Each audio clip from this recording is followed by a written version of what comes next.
岸和田の浪切ホール、展示会場に来ております。ちょっと心配してた展示会場の模様の撮影に関しては、なんとか OK いただきました。OK っていうのは写真撮影は全然 OK なんだそうです。ただその YouTube にアップするっていうことも踏まえて、なんとか OK いただけました。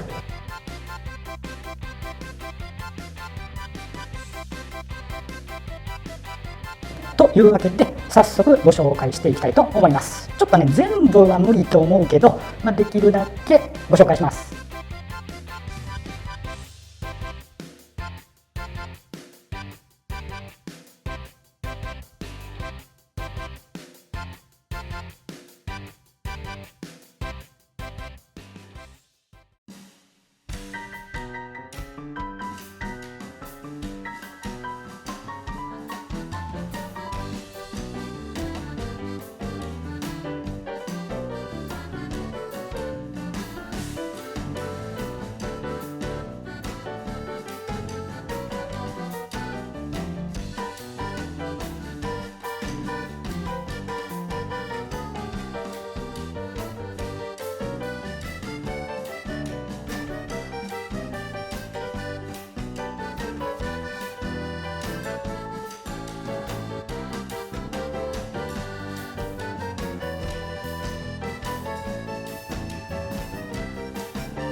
猫から元気をもらってコロナに負けない負け猫ウォーキング